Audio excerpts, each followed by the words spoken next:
pour le montage de la manche, la première chose à faire, c'est de repérer le devant de la manche. Alors, sur le patron, vous avez l'indication du devant, vous avez aussi le cran du devant. Donc, ce que j'ai fait, c'est que moi, j'ai mis 2 petites épingles sur le devant pour bien le repérer. Parce qu'en fait, on peut vite se tromper de sens de la manche et ça tombera très mal sur le vêtement. Donc voilà, là, je suis bien sur le devant. Je suis bien sur le devant aussi de mon vêtement. Et ce que je vais faire, donc sur l'endroit, hein, les deux côtés sur l'endroit, c'est que je vais raccorder le dessous de la manche avec le dessous de la l'emmanchure.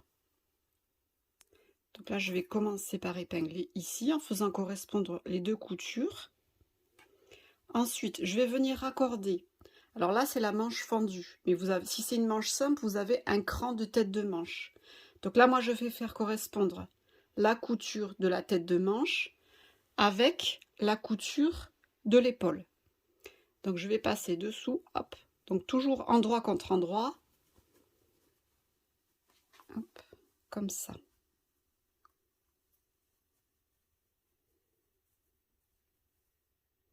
J'ouvre mes coutures aussi.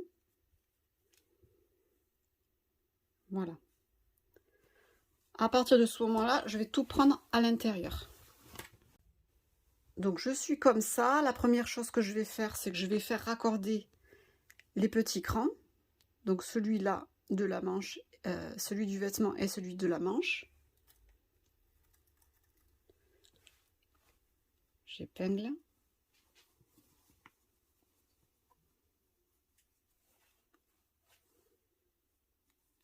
Voilà. Maintenant, je vais prendre les choses comme ça et je vais regarder l'ampleur qu'il me reste. Donc, il est normal sur la manche d'avoir de l'ampleur. C'est ce qui va permettre à la manche, alors je vais vous montrer de l'autre côté, d'avoir un joli tombant un peu arrondi. Voilà, je vous montre ici. Voilà, il n'y a pas de fronce, mais c'est légèrement arrondi sur la tête de manche. Donc, l'ampleur est quand même importante.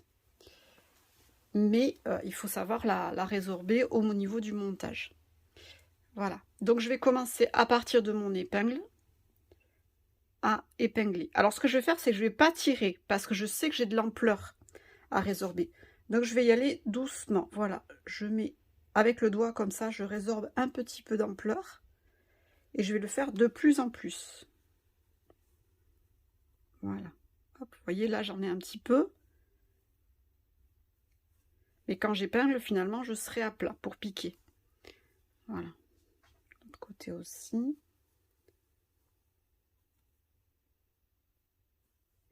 Et je mets mes épingles perpendiculairement à la future couture.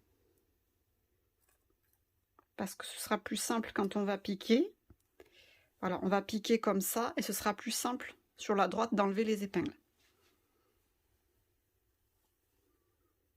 Voilà. Sur le devant, il n'y en a pas trop, mais il va y en avoir un petit peu plus sur le dos.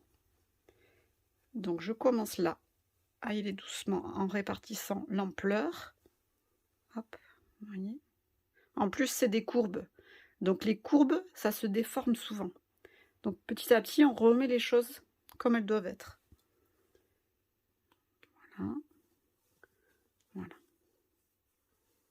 Et ça passe. Voilà, finalement, j'en ai pris un peu trop. Ça passe nickel.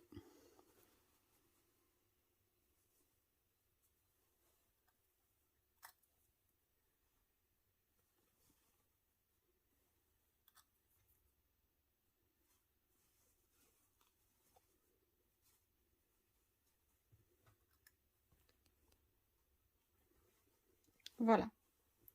Donc là, c'est bien épinglé. Par précaution, je vais venir passer un fil de bâti avant de coudre, ça va être beaucoup plus simple.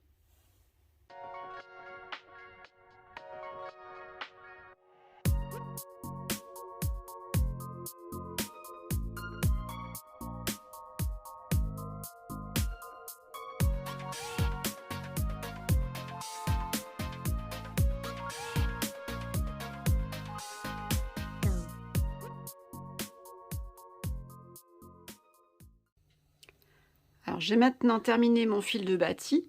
Tout est bien maintenu, tout est prêt pour la piqûre. Donc, je vais me mettre le vêtement contre la machine. Voilà. Et là, j'ai la manchure vers moi. Et je me positionne donc à 1 cm du bord.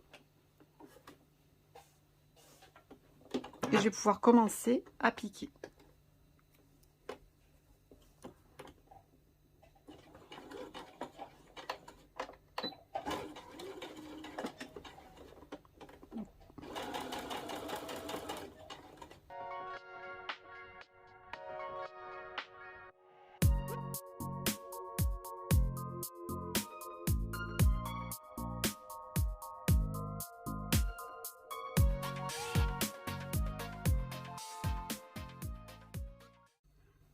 Ma couture est terminée. Je vérifie si tout va bien, si j'ai pas de petits plis qui se sont formés ou de fronces.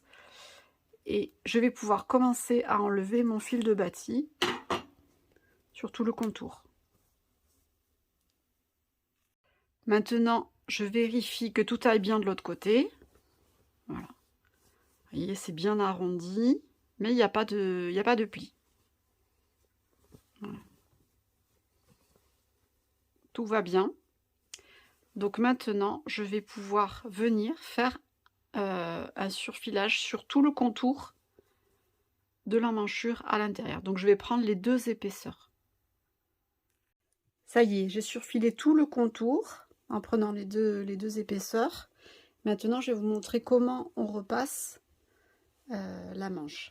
Donc j'ai mis la manche là, elle est à l'intérieur. Je positionne mon vêtement comme ça. Et je vais venir avec le fer passer comme ça à plat sur tout le contour de la manche. Ça va bien aplatir ma couture et résorber aussi l'ampleur qu'il y a. Et je vais pouvoir faire le tour. Votre manche est terminée. Maintenant, vous allez pouvoir passer à la suivante.